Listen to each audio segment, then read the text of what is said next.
Wonder what it would be like just to have them on my face. Good morning, guys. I just got down here with my café con leche. For those of you that don't know, I am Cuban, and we have café con leche every morning, which is Cuban coffee mixed with milk, and yeah, it has a lot of sugar. So that's why I start talking really fast and I get hyper. But anyway, I took these two down because they need to be harvested, but I took them down yesterday and I uncovered them so that they can start maybe drying out a little bit. These are red wigglers because the drier the castings, the easier it is to sift.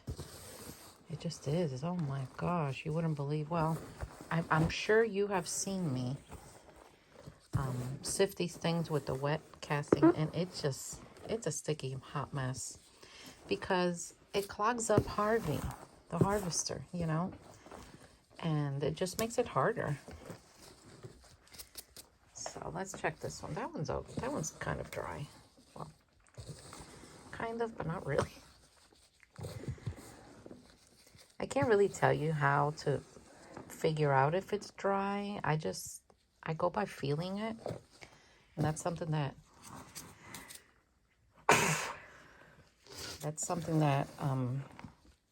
you learn with experience. But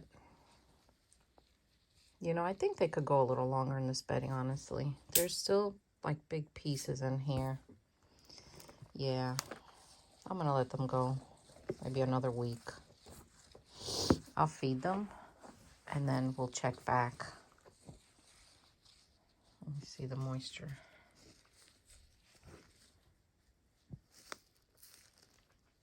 See, it's still clumping, so it's got moisture. Okay.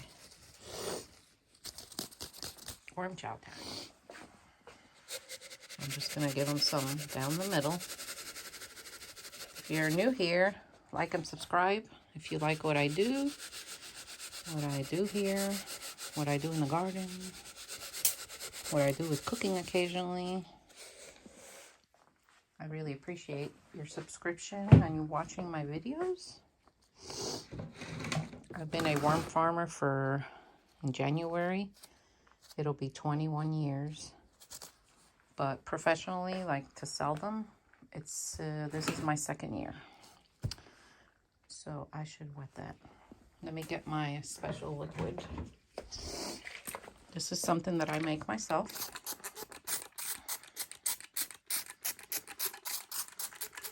It helps encourage microbes to grow, which they love, which I have to refill this.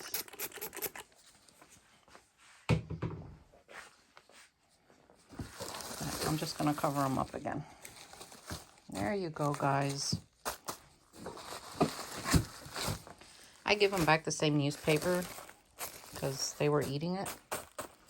So now that one's gonna go back up here. Let's peek into some of these. Oh, look at that. They love that worm chow I give them. Look how fat they're getting. Those are red wigglers. Let's peek into some of these. Oh, look at that. They love that worm chow I give them. Look how fat they're getting. So let's check on the ones that had the problem that I put in this new bin. Yep. They're eating the chow. As you can see, they have recovered. I don't see any problems. They're active. So that's a win-win for us. Yay, red wigglers. All right. Today, we're going to check on the European nightcrawlers. So these are some of my Euros. They like the burlap too. They eat the same thing the red wigglers eat. Worm chow. And as you can see, these guys are a little chunkier. Yeah, they're a bigger worm. They are cousin to the red wiggler, which is called Eisenia fetida, or I've heard some people say Eisenia fajita or something like that. I don't know. You know, my English isn't all on point. So let's see. Oh yeah, look at them.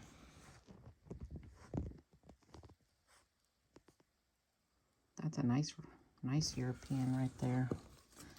These Europeans are great for composting. They're great for fishing because of their size.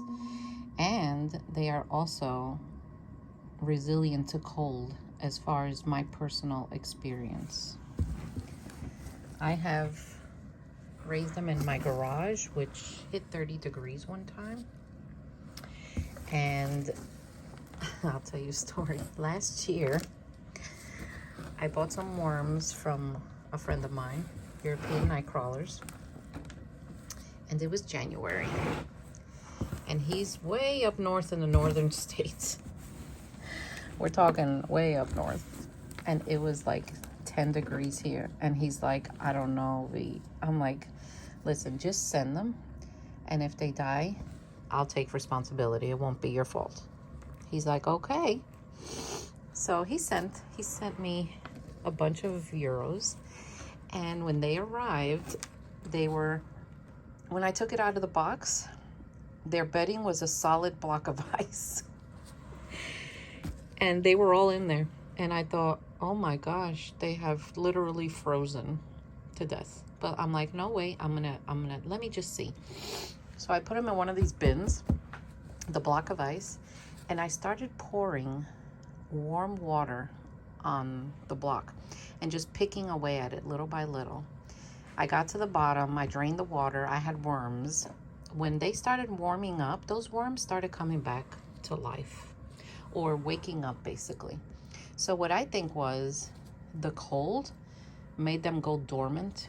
And since they were shipped here priority, they weren't out there a week or two, they actually made it.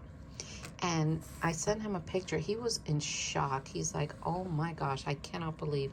I'm like, yeah, I know, right? So that's how I believe that they're cold resilient. Yeah. I mean, I don't think I'll ever do that again, but you know, it was fun. And I took a chance just to see. So raising them in my garage is 30 degrees. They do fine. I also ship them through the winter because of that. You know, my easiest shipping season for worms is the fall, winter, and spring. Once summer hits and you get those 90s, I try not to ship them because the worms just don't do well. You take large chances, bigger chances at losing them and like dying on the way. You know, one time I ordered worms in the summer and they arrived here literally melted. It was horrible. So I try to avoid that. And then the summer I take the opportunity and like go on vacation, and you know, I might sell a little bit maybe if I look at the temperatures and they're okay, but most likely no. So they're looking good. I need to feed them. They're obviously still not done with this bedding. You know, this bedding is actually the pine straw that I like, not the other mess. And I did have some leaves that I dried up and put in here. And yeah, they like that for sure. They like that for sure. Oh, and my pine shavings. I put the straw that I like in here. Not that messy straw. I hate it. So this bin looks okay. So European nightcrawlers, they really love the burlap. Look at that. I've seen them eating it, nesting in it, just going in and out. Look, they're like not much left, but I leave it in there because I see that they're over here having a good time.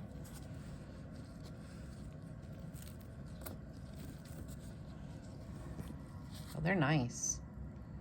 If you guys want European nightcrawlers, just go to my website. I have them up on there. And my prices, I keep them the same as the other online farmers for the most part. I try to have like the same kind of prices market value. So we're all like on the same page.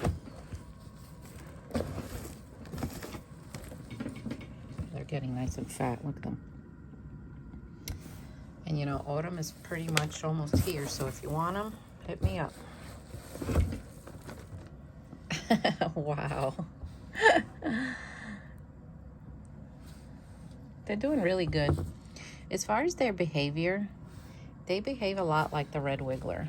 They're kind of, I call them like the lazy worm. But their composting ability is very like strong. I call them the lazy worm because when you pick one up, they're kind of like just chill. They don't go nuts. They don't do anything. So there's some people that they just use these for composting. They love them. Now, European nightcrawlers do take a little longer to reproduce than the red wiggler, but it's not much of a difference, just a little bit longer. I can't really tell you how much because I never really like timed it, but I did notice that it does take a little longer because I can tell by the population. All right, so let me keep going down the line here. Okay, these are more Euros. I normally don't take every bin and put it on this table because that would take me forever. But just for the purpose of this video, and I want to show you a couple of them, I took some off. Look, the bedding on the sides is a little dry. And, you know, I don't know why I wet it. I think, honestly, it's the direction of the vent up there. It must hit a certain way. But they're still okay. Yeah, the corners are really dry. But you see, the middle is nice. And that's where they are. There's a lot of youngsters in here. So I'm just going to give it a good mix. And then we're going to feed them and water them. Oh, look at you. You're dancing today.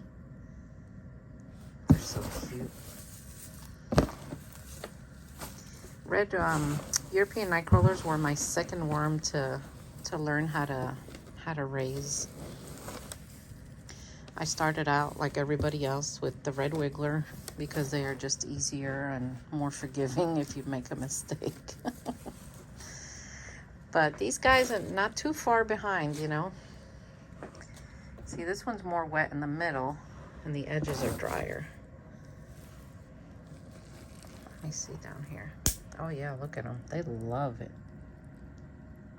See, I keep these bins a little more on the wet side, but I watch them very, very closely for problems like I had. Look at them. They're nice looking. Oh my gosh. I'm gonna have to divide these soon. And for my purpose here, I do divide cocoons over here, see? I do divide. I get the cocoons out and I put them to grow out in a separate container all by themselves. And that's part of the process that I learned in that course I took by Larry Shear, I can't give you every detail because it's not my course. It's his. But I will tell you there are reasons I do that, and I separate the cocoons, and you know, he taught me the whole process. And you know, he's been a worm farmer since the 80s, I think. But that's why I do it, and it's for grow out and for, you know, getting them to hatch and be bigger. So I just got this one off the wall, and look how dry this one is. But if you scrape away the dryness, it's still moist at the bottom, and they're perfectly fine. See? So let's dig in the middle here and just see what they look like. Because, you know, they're all going to congregate to the middle. There's a lot of young ones in here. See, this bin is not near ready to harvest. There's still a lot of bedding. Well, I didn't do this one too long ago. So what I'm going to do is I'm going to just mix in all the dry stuff. See, even the corners are wet. It's just the surface.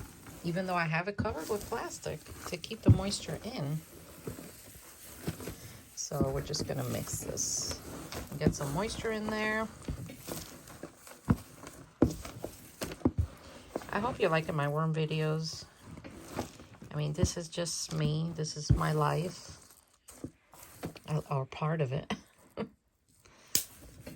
I try to teach you what I've done and what works for me. And sometimes there are things that just don't work for me. But, you know, that's all right. And that's okay with you. That's how you learn. So I just have my manual little sprayer right now because I'm just doing this one. So I just spray it. On the worms, I use just temperature water, like not cold, not hot, just like room temperature. But sometimes it's on the cooler side. But when I work with my African nightcrawlers, I don't squirt that water on them because I think it's too cold. And since they're cold sensitive, I've watched them with that. So I try to refill my thing with a little warmer water for them. Because, I don't know, that cold water, if they're sensitive to it, imagine being blasted with that. Yeah, I wouldn't do that to them. So there. So I'm going to feed them. Do the line down the middle. Wet that a little bit. Spray with my microbe water liquid tea. And then just cover it back up.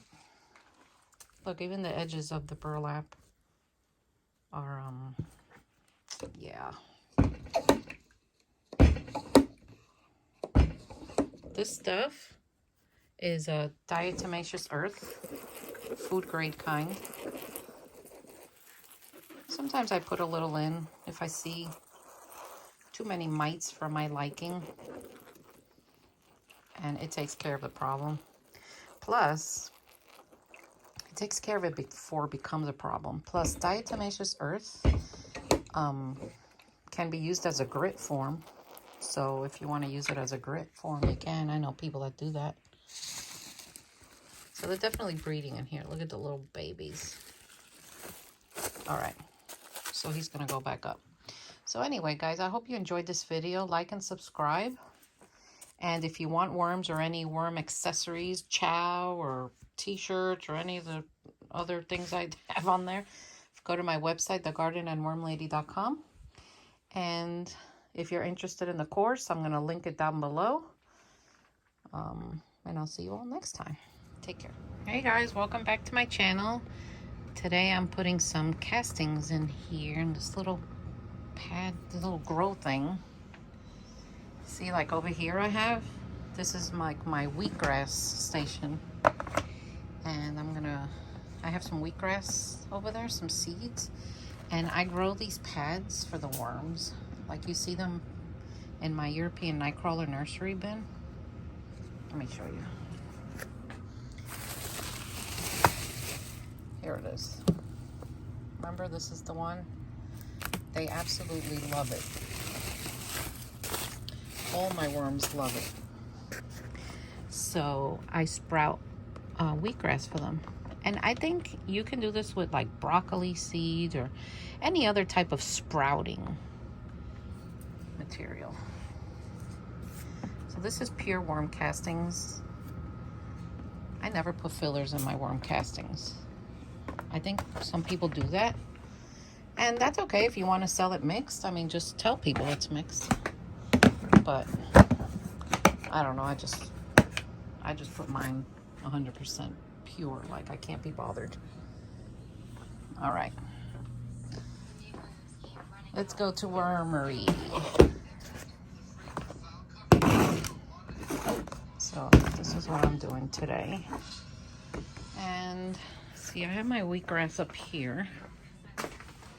This is wheatgrass. Of course, they love pumpkin. And see, I have other sprouting seeds there. So we're gonna get some of these. As far as quantity, I'm just gonna look, see the wheatgrass, what they look like? I'm just gonna guess it's about, I don't know, kind of like that. I kind of just eyeball it. I make sure they're spread apart.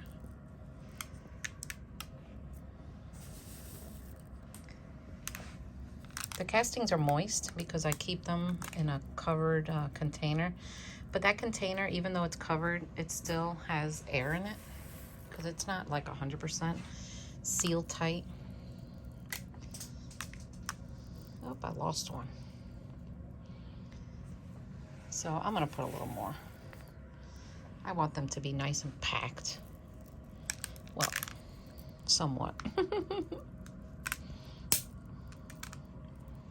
There, I think that looks okay. So now basically what I'm gonna do is just moisten it with water. Even though the castings are wet, just helping them out here a little bit.